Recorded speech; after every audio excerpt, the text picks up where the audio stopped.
Lunar Park was once a bustling amusement park filled with laughter and joy, but after a series of mysterious accidents, it was shut down and left to decay. Over the years, rumors spread about the park being haunted by the spirits of those who died there. One night, a group of thrill seekers, Tom, Anna, Mark, and Sarah, decided to explore the park, curious about its dark past. Tom, excitedly, "Come on, guys! It's just an old amusement park. What's the worst that could happen?" Anna, worried, "I've heard some pretty creepy stories about this place. We should be careful." As they entered the park, the rusted gates creaked, and a cold wind blew through, sending shivers down their spines. The park was eerily silent, the rides and attractions standing like ghostly monuments in the moonlight.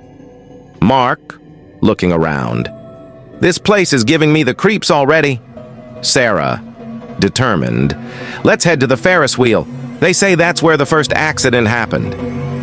The Ferris wheel loomed over them, its once bright lights now dark and foreboding. As they approached, they noticed an old faded sign that read, "Ride at your own risk." Tom, mocking, "Ride at your own risk, huh? Sounds like a challenge."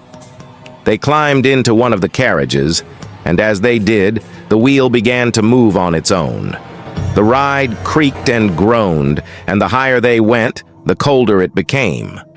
Suddenly, they heard a child's laughter, echoing through the night. Anna, startled, "Did you hear that?" Sarah, nervously, "It sounded like a little girl." As the wheel reached the top, it stopped abruptly. They looked down and saw the ghostly figure of a young girl standing below, her eyes filled with sadness.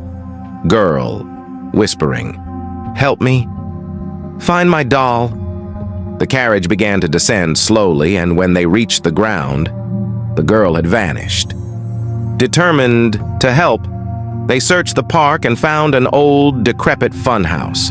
Inside, the mirrors were cracked and distorted, reflecting their fear-stricken faces. Mark, whispering, "This place is a nightmare." Suddenly, the mirrors began to ripple and the girl's reflection appeared, pointing towards a hidden door. They opened it and found a small, dusty room filled with old toys. In the corner was a worn-out doll, its eyes missing. Sarah picking up the doll. "This must be it." As she held the doll, the temperature dropped, and the room filled with the sound of children's laughter and whispers. The ghostly figures of children appeared, surrounding them. Children, in unison, "Find the carousel. Break the curse." Terrified but determined, they made their way to the old carousel. The horses were frozen in mid-gallop, their once bright colors faded. In the center was a large, ornate box. Following the children's instructions, they opened it and found a golden key. Tom, realizing, this must be the key to the curse.